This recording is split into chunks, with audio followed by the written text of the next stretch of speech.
And I just want to mention this before we go on. We're looking at our human design in relation to nature. Our human exit design. to the right at exit 170 onto I-395 north towards Washington. Jennifer, it's time to come off.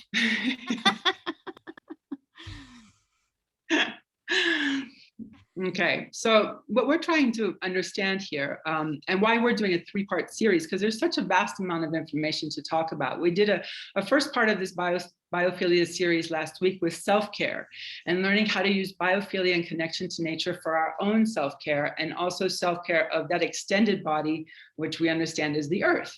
And so we're also looking now for the next few weeks at biophilia, of what that looks like with the human being, the individual in the world, and the science behind our health and nature. We're also looking at how we manipulate the natural world in terms of building spaces and how we bring nature into our buildings and our man-made surroundings. And we're going to, on the last session, we're going to look at how the earth forces sustain the viability of life, our biology and our deeper connection to nature. So that's over the next 3 weeks, and we're definitely excited to have everyone join us. And a little aside here, what I'd like to mention is that it's not just about nature, that nature is the answer for human well-being. It's how we actively, proactively are involved with nature.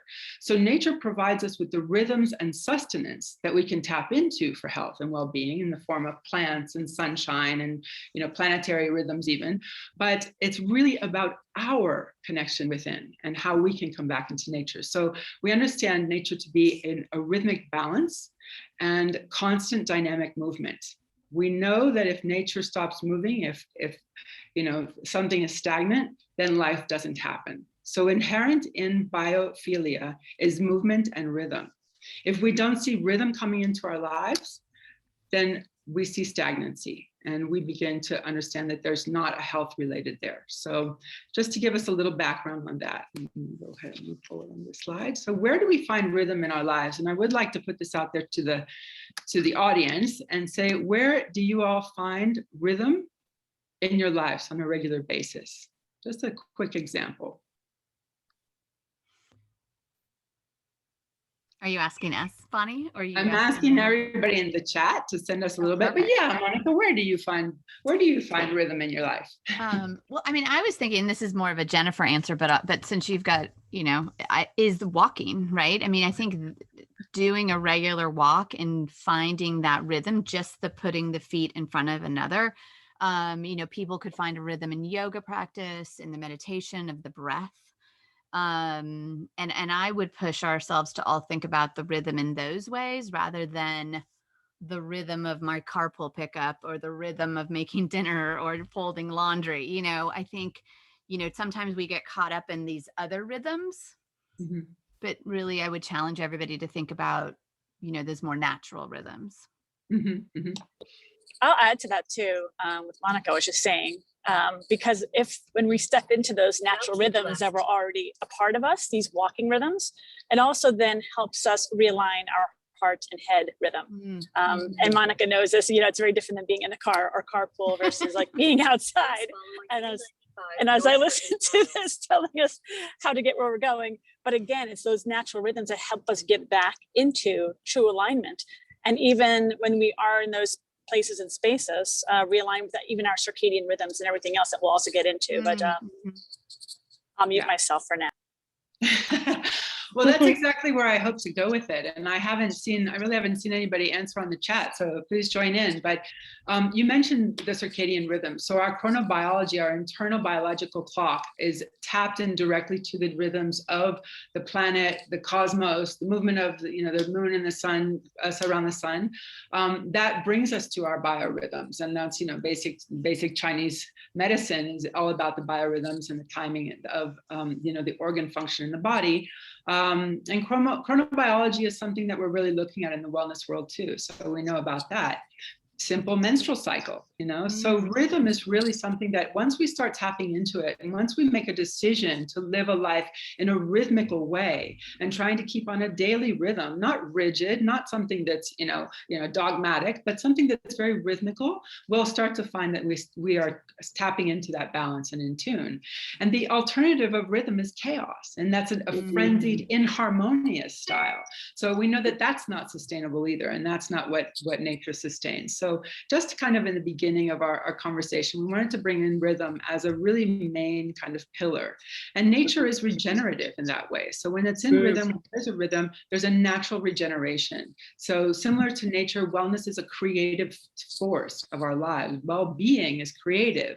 It's regenerative. It keeps us vital and viable. So basically, wellness is that creative weaving of consciousness into matter, and bringing matter into being, but through a conscious activity. And that's the distinction that we wanted to make too. In talking about biophilia, there's a more proactive attitude than there is a passive, wellness pampering attitude. So that's also something that we wanted to just mention. And ancient cultures knew that very much. They knew that there was a way of aligning into the rhythms of the seasons, into the rhythms of the earth, and being able to orient themselves in time and space through those rhythms, whether it's in the four corners or the four cardinal directions, or whether it's in looking at the narrow, small self in combination with the big S self of, the earth. So a little bit of background around biophilia, and I just wanted to tap into that. And then a little bit more bookish, maybe to give us a background of biophilia. You ladies probably know all about this, but the notion of biophilia was first introduced by Erich Fromm, was considered basically a psychological orientation towards what is alive and vital. So looking at vitality as kind of a means towards life. The converse being necrophilia. So interestingly enough, biophilia versus necrophilia, kind of a weird way of thinking about it. And then later on, we went to Edward Olsen, who wrote the first book on biophilia and employed that notion in a more environmental and ecological context. And absolutely with the idea to focus on the human viability and affiliate that with nature and other life forms. So very important to kind of think about. That was in 1984. And then most recently, this biophilia hypothesis by Keller and Wilson in 1993, which really postulated that if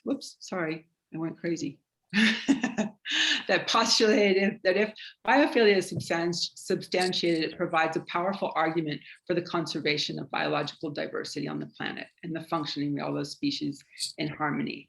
So there's plenty more, kind of book knowledge and information to come from, but those were just a few of the main points. And if you'd like to add to that, please go right ahead, ladies. Well, I think it's great because there is so much research out there, and there's so much more data, and there's so many more books being written based on Fromm and Wilson and so many other great people that have come from really understanding the research and the studies and how it really impacts our bodies fully and our brains fully. And when we are without nature, the consequences are really affecting our health. And we're recognizing that now, especially since the pandemic. I know you want to get into that separately, but yes, I'm very thankful that there's more research and there's more people speaking about it in the way that's really leading us back to that reconnection that we really desperately need. Yeah, well, you just brought it up. That's a really great place to start. So I'd love to put it out there. What are we seeing? What's the shift in paradigm that's happening now post 2020? And how does biophilia fit in? And since you started us off, Jennifer, go right ahead. Sure. I think the best thing that came from COVID was really that step back, that we gave ourselves permission to slow down in our insanely hectic lives that we've been living for so many decades upon decades. The pandemic let us kind of step back and be in our own spaces and places and recognize our own backyards for the first time, and to give a permission to explore the beauty of our own backyards in a way that we never did before.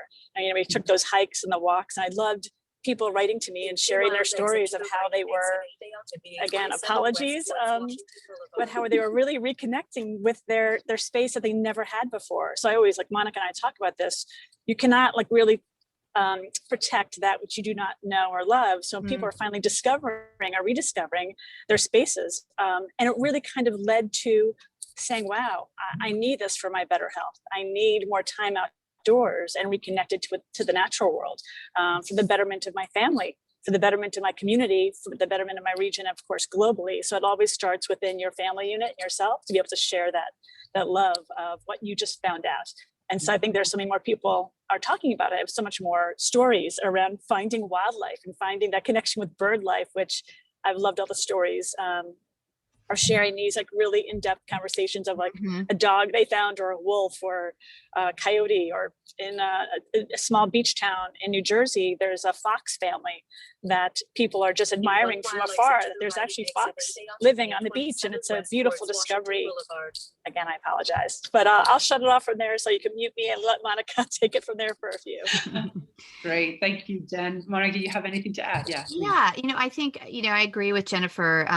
Where I live in, we're just outside Atlanta in this neighborhood called Serenbe, and we have tons of trails and tons of access to outside and porches and sidewalks. And I think to second that, we felt very, felt like last spring and even this spring, it was the most glorious spring we'd ever had. I mean, there was all this obviously fear and concern about COVID, but when you had the time to slow down, you notice things, you notice the birds, you notice the air. So I think that that's something that we'll never sort of forget. But I think the other shift that's happening, or I hope is happening, is more on a scale of thinking about nature and biophilia and the access to it as a public health imperative. Yeah. That it is so important for all of us, for our mental and physical well-being. And I think if that's any kind of learning that's going to come out of the pandemic, is that. And I'm hoping that that will then shine a light on the importance of parks, the importance of beaches, the importance of, tree canopies and sidewalks. And so the policymakers will start really understanding that maybe we should be shifting our spending into into nature, which again supports public health. Yeah. Yeah, I love that. I mean, that definitely is a shift in paradigm and a shift in values too, right? Because if we start to look at, and that's what this slide is a little bit about, if we start to look at the value of biodiversity as not a commodity or not a transactional experience, but as part of a living system, and we can really understand decision making from that space, then we might have hope. Yeah, absolutely. Fantastic. Thanks, ladies. Well, I think that that's the other piece here, and you just mentioned it, is nature as remedy. And so I'd love to talk with you about this, Jen. You have on your website, how natureful are you? How full of nature? And so how do we account for this impact on nature and physical, emotional, spiritual, if you want to say, well-being? And can you cite some research findings? I mean, we can all go and look it up, but you have something that comes to mind. I'm so glad you talked about that, because it's all spiritual. It is all about our health. It's about our mindset and our mind space. But there's so many great studies that really started taking place in the 80s. Roger Ulrich is one of the most well-renowned people that really kind of studied even hospital stays. So he studied in the 80s, putting people in a hospital bed that were suffering with the same illness, having some people facing an actual wall, a brick wall, versus those that were facing nature outdoors or from their windows. And those people that were facing nature needed less medication and were in the hospital less time than those counterparts with the same illness that were just facing a wall. So those kind of studies have continued because it was so profound. There's a hospital in Singapore that was specifically created with biophilia in mind. So the people, everyone in the hospital looks out onto nature, just for this premise of really making sure that if you're unwell, to make you as well as possible with just nature. And those impacts are just being found. Maybe Monica can talk to us about Bill Browning, a study he did with a school. Was it Louisville or somewhere in that area? But the impact that nature had on the children and the studies and their capabilities, their awareness and their excitement for it. Yeah, go ahead. Jennifer, I'm glad you brought that up. So it was such a simple ad that they did. It wasn't building a school from scratch. These were retrofits. So for people who are in the interior design industry, they created shades that would bring in dappled light because it had, lighting, dappled lighting coming through the screens. And so they took stuff off the walls and did new, prints of nature on the wall. They did flooring that had a biophilic pattern to it. As well as, these now you could see through the dappled lighting out. And all of these things had better outcomes in education for these kids compared to, 2 classrooms that kind of stayed the same. And these were fairly inexpensive interventions. And so a beautiful picture. And so, there's simple things that we can do in interiors. And Bill Browning wrote a phenomenal book recently that talks all about the biophilic elements that you can bring in. Yeah, that's fantastic. Thank you. That's actually what we'll focus on in the next week's session, because we want to really go into biophilic design and biomimicry and all of that. So it's really important. But I find that where we can really see the effects of nature in our biology is a lot of times with the kids.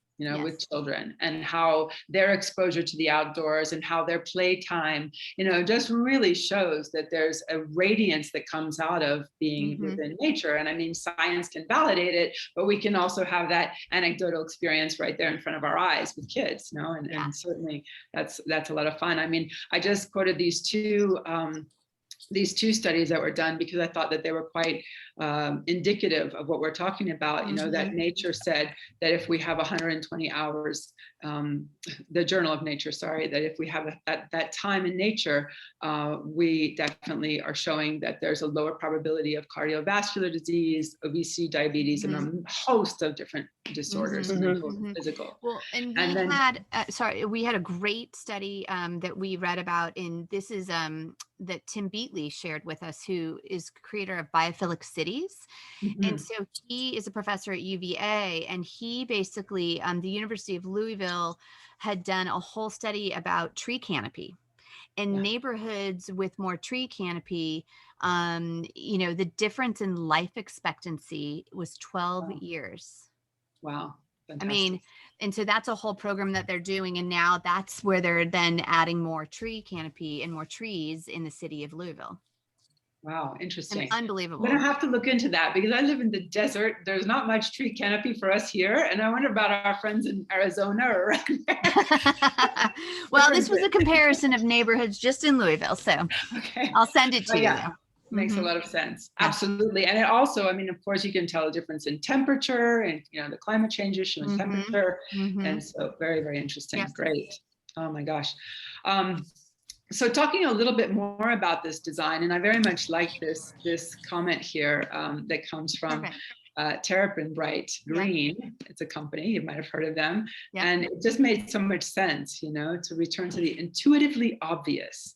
And it does seem quite obvious when we start to look into it, when we start to say, well, how does nature come back into our lives? But could you talk a little bit about that, perhaps, Monica, about how you can see the experience of the layers of biophilia in our lives, like maybe in Serenbe or just in general? Where do you see? Yeah, no, I love this. Is a great slide. And so Terrapin Bright Green is actually Bill Browning's company. And so he has done his own, just like Keller had done a whole series of biophilic principles. Bill also has various elements. And so at Serenbe, we start with the place. We conserve 70% of the land. And so we have 15 miles of nature trails. Hundreds of acres are preserved. We only build on a small 30%. And so that could be only 300 acres. So, thinking about in city planning and developers, we all have agency to encourage those people or demand that we want a place that has more nature brought into cities.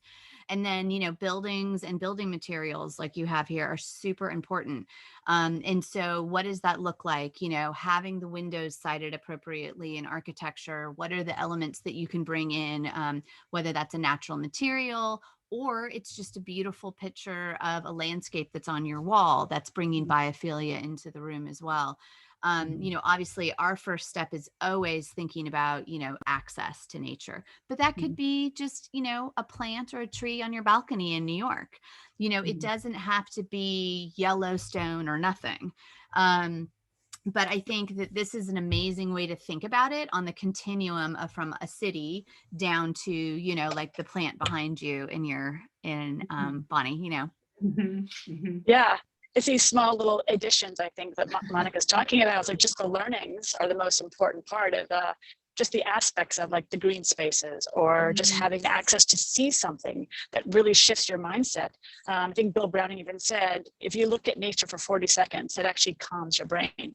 And these are like little tiny little moments that we can take every single day that are so profound for our brains that are so overworked as they are. So when we kind of start stepping into understanding biophilia, it's like, wow, we can do the little things that make such a huge impact for our health and well-being every day. Yeah, it's that proactive piece, isn't it? Where we're, tapping in consciously to what we're observing in nature, how that creates an effect within us. And like you said, it's beyond the five senses. It goes also to the heart-brain coherence and how that affects our neurotransmitters and all the different aspects of our biology. And very interestingly, I mean, that is something that we'll be talking about in the last session too, is more on an evolutionary and evolutionary ecology scale. So we really want to look into that. But also it goes back to me for rhythm and being able to find that rhythm where we're really, just kind of rhythmically connected in. I want to make sure we're good on time. We are. So let's see. It's interesting to me, and talking about the design and talking about this particular slide, I've heard somewhere, and I can't quote, but I've heard somewhere that the biggest, the thing that has the biggest impact on the disappearance of water in the world is concrete. Have you heard of that? It is interesting. We do hide our water. We hide it, right, underground. All of our creeks and streams have been concreted in. But if you create concrete, the water that goes into making that mixture never comes out of there again. So normally water is in a systemic renovation as well, and constantly, transforming and moving into different ways. But by all the development and using concrete, I've heard that is one of the ways that water is most consumed. So I just wondered if anybody had heard that. I haven't. I'm fascinated with building materials just because of where we are. And I just had a conversation today about wood, because of the price of wood has skyrocketed. And so we're looking into alternative materials that are also have our carbon neutrality, because concrete is one of the worst, along with steel, as far as carbon usage. They're terrible. And so he was mentioning that there are pressed hemp panels that you can use instead of wood. And so I don't know if they'd be strong enough for concrete, but I want to look into that. That's really interesting, the concrete.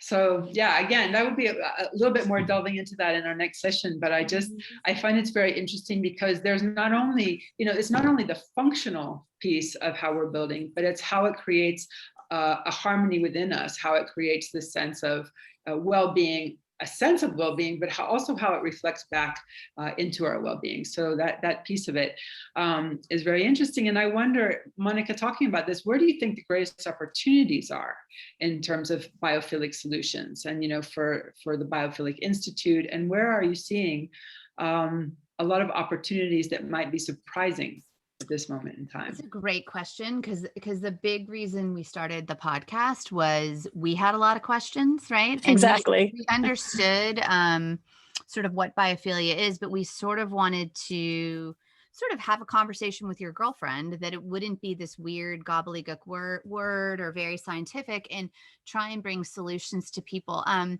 think an interesting one, because, even though we don't talk about climate and we don't talk about, the planet, that really is an end result, is to educate people on, solutions, to sequester carbon, or, bring nature back into our lives. But, regenerative agriculture is a huge solution on many levels, and that is a biophilic solution. And so I'm fascinated with that on many levels. One, knowing your farmer and getting fresh food, the closer those vegetables are to you when you get them, the higher the vitamin content. Wanting organic and regenerative, or even just knowing where it's coming from, because a lot of people use those methods, but they're not certified. But without all the chemicals, it's really important. That also has the efficacy, a higher efficacy for vitamins. But the carbon sequestration through regenerative, agriculture is immense. And, I think that's a huge solution that we don't think about. So I think a biophilic solution could be just supporting your local farmer. Yeah.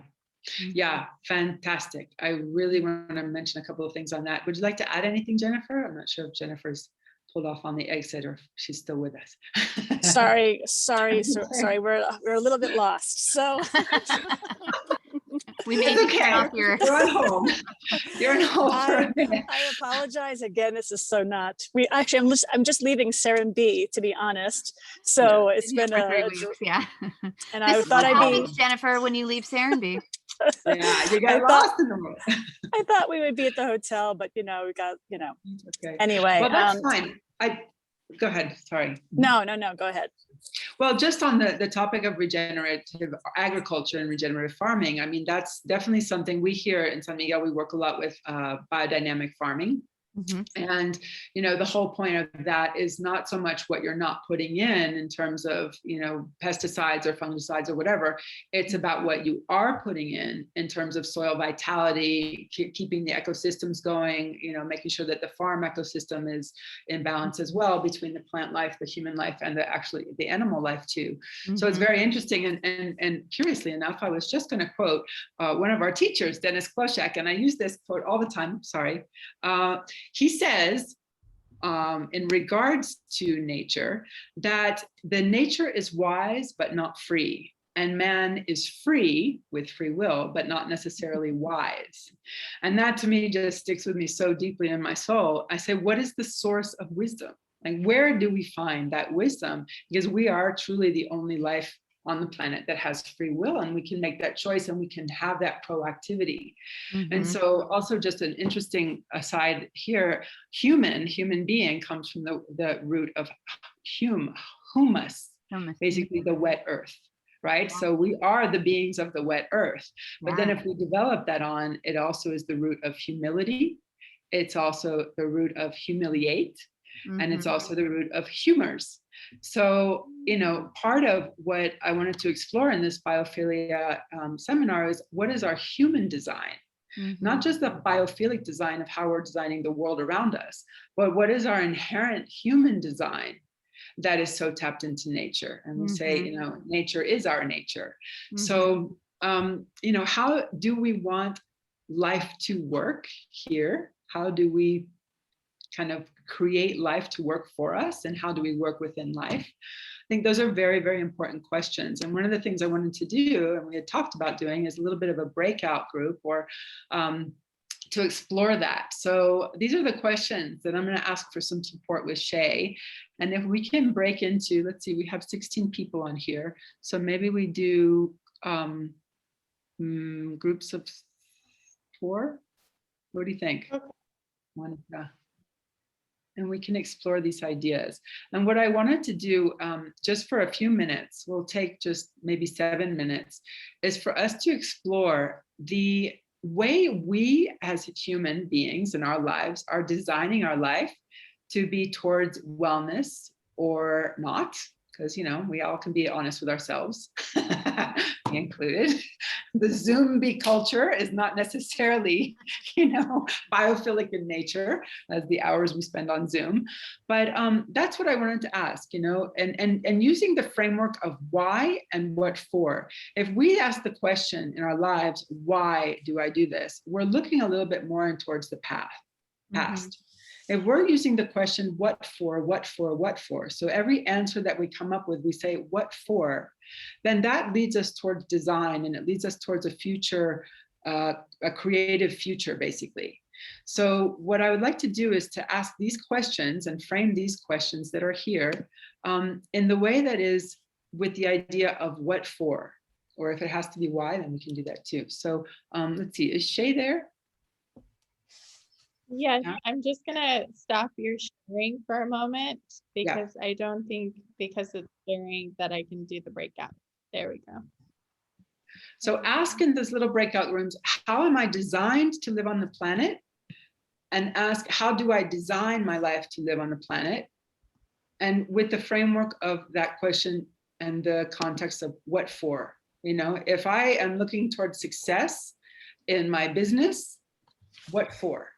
If I'm looking to buy a new car or a new home, what for? If, so like we have all these plans and these ideas that are driving us forward.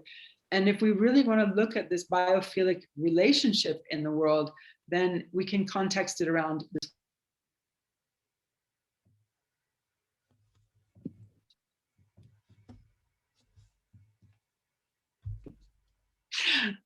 I think somebody's trying to mute me. Okay. I think we're down a few participants.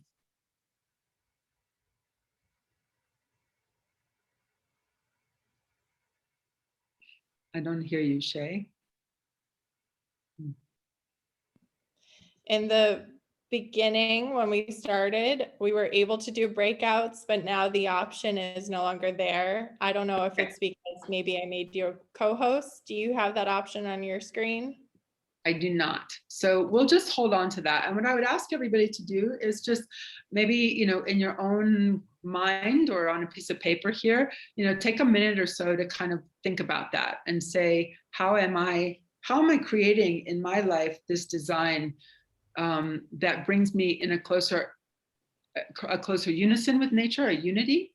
And if I'm feeling that I'm not, then what is it that I'm designing my life for? What for is that question that I really want us to go into. Does that make sense? I hope. Mm-hmm. I love that. Okay.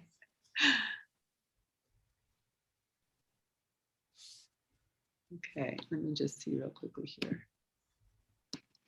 And that could be a whole nother workshop in itself. I mean, we can really go deeply into, what's our concept of,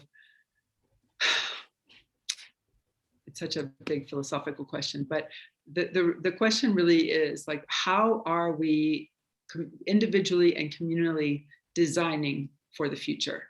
And designing whether it's the built environment, yes. Designing whether it's the built relationships or bringing relationships.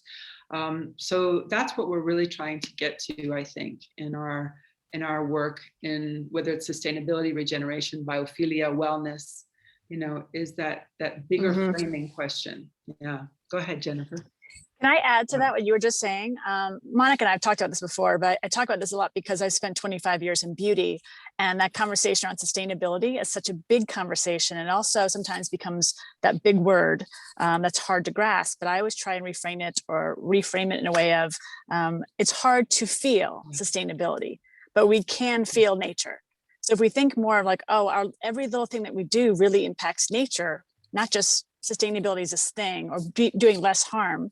If we think about creating nature-rich programs or nature-rich ideas and concepts, it's not less than, it's expansive, and it's growth, and it's beauty, and it's life. And if we come with that sense of nature first instead of sustainability, I think it just gives a little different outlook on how we can really protect and how we then create biophilic environments in home and at work and our communities to think about life growing and being nature rich and full of love. I love that. It's so true. I mean, with you, Monica, in terms of the work in Serenbe, it seems to be categorized as a sustainable community, but how would you describe it going on that word sustainable? Because we really don't need to sustain what we've been sustaining for the past many years, right? No. And I think that that's a great point. We're having actually Rodale, which is, basically created organic agriculture and now regenerative on, we're interviewing them next week. And one thing that he said to me was like, if you have a dead field somewhere, you don't want to sustain that field. You want to regenerate that field. So I think that, I think words are interesting, and obviously we have been called many things. Serenbe is like conservation neighborhood and agrihood, sustainable. wellness real estate. We've been very involved with the Global Wellness Institute. And so out of that kind of came this other nomenclature, which frankly has been very helpful, because it's interesting for anybody, for business people on the call, that, nothing's real until the bankers think it's real, the financial markets think it's real, for anything. I don't care if it's a new yoga trend or, meditation is real. If somebody can make money off it, now suddenly it's real, right? So I think wellness real estate is probably where we sit. But personally, I like to think of us as a biophilic community that's based on biophilic development principles. So just like Keller or Bill Browning, or many others have design principles, we have development principles that we believe are biophilic. And again, that's just sometimes it's a harder word and people don't know what it is. So, we'll sort of go with whatever word that is comfortable, but we definitely use sustainable methods or green methods in our building, in our placemaking. But I do agree with you, sustainable. Mm-hmm. I don't know what it really means anymore. We're redefining it. Absolutely. Yeah, we can all be part of that. Yeah, I think so. Yeah. Agree. Just noticing we have about 10 minutes left in the session. It goes by so fast. I know. Does anybody have questions that we'd like to open it up for a little bit of a question and answer? If anybody would like to, Shay, maybe we can open microphones or right in the chat. I checked the chat. There hasn't been any questions coming in, but Kim Collier did mention that hemp and building they haven't yet approved it, but they will be soon come. So we're looking for somebody. So if you know of anybody, Kim, we believe one of the roles that we have is to be a model and to build, models that then can be replicated elsewhere.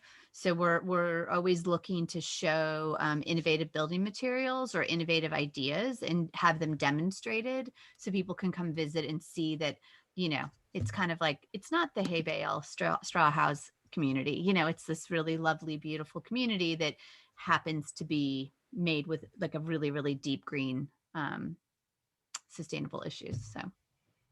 So well, thanks. Go ahead, Kim. Sorry. Parsons School of Design in New York City has a fabulous sustainable materials division. Are you familiar with them? I'm familiar with Parsons, but not the division. That's great to hear. Yeah, keep that in mind. And then also we can align with the U.S. Hemp Building Association, which is really towards the standards we need for the built environment. And then the Hemp Global Association, those two are really leading in the built environment. So yes, we need to connect and activate this. Yeah, definitely. That's such a great point. Thanks for sharing that. Thank you, Kim. Yeah. So great to have you here and sharing. But that's kind of one of the pieces that I wanted to close on, because it seems to make sense, right? We could all agree that it makes sense. There's a bit of an intuitive drive in there. And so what's keeping us from making choices based on regeneration, making choices based on nature?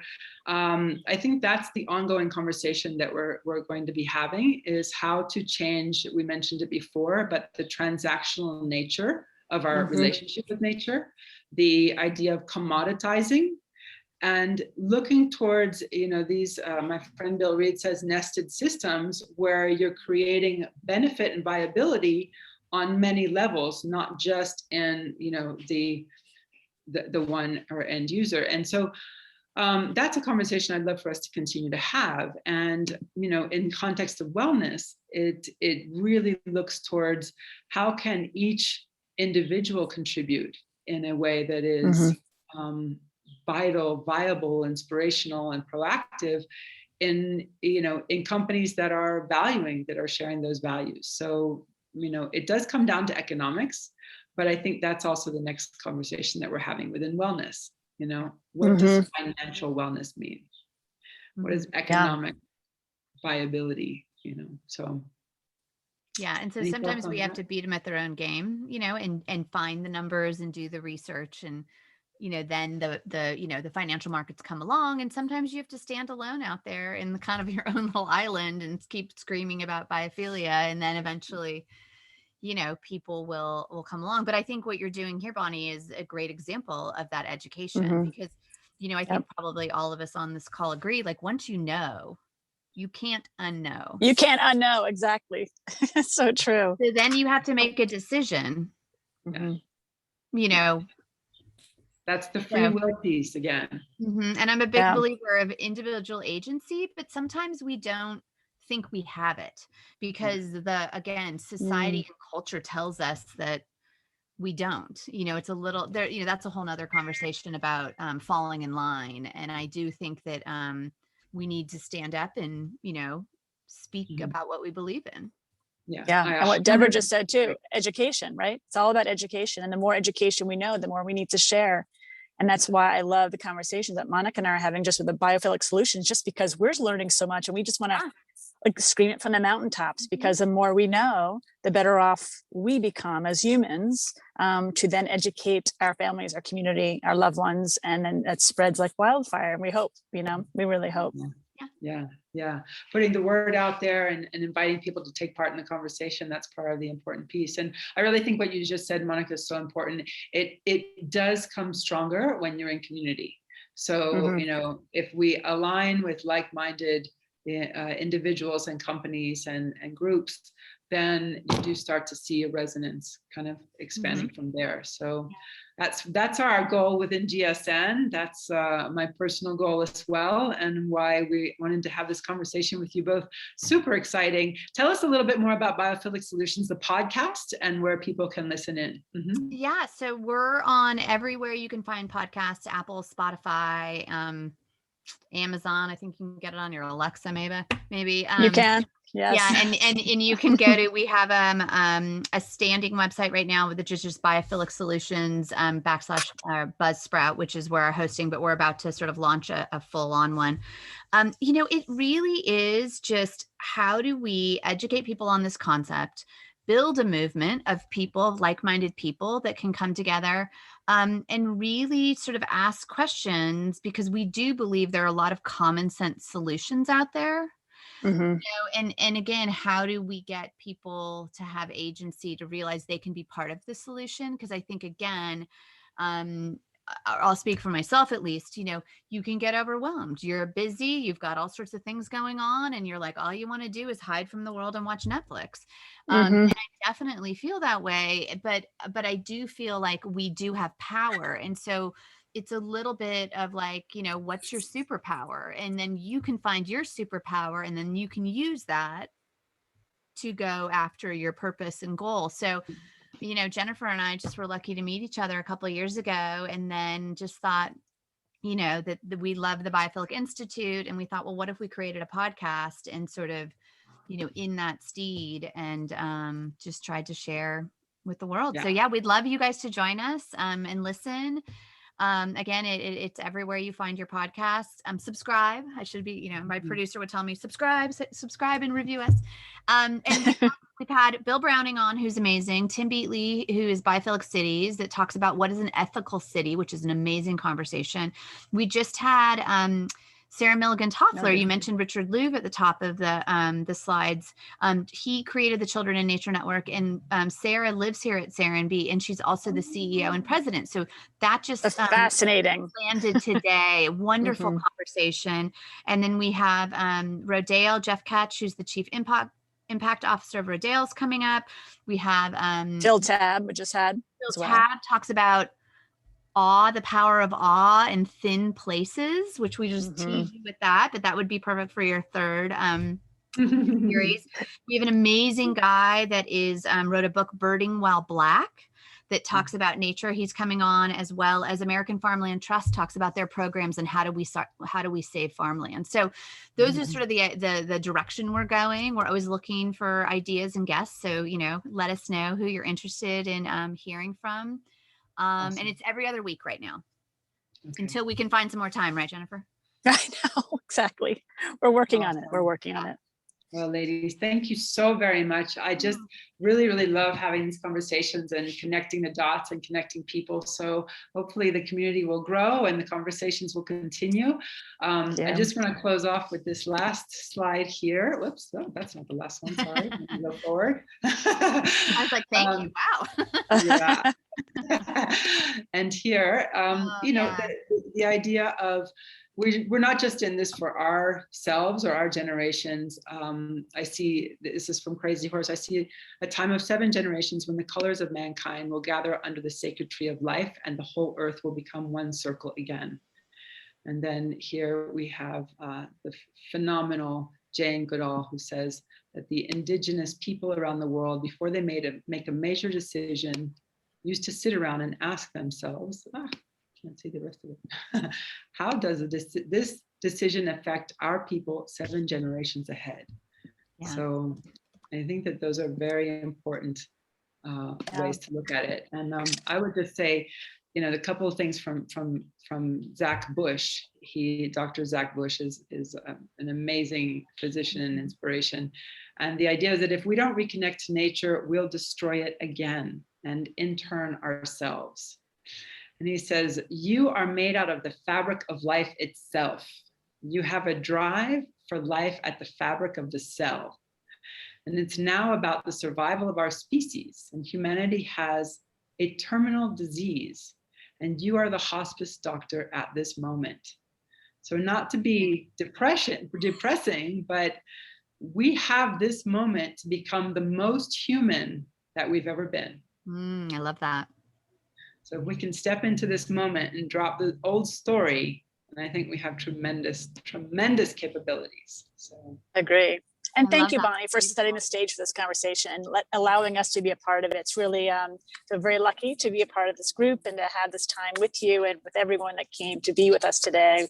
It's really, it means a lot to myself and also Monica, because we're all in this together, and the more we know, the better off we all are. Grateful to you. Grateful to all of you that have joined us, and to GSN.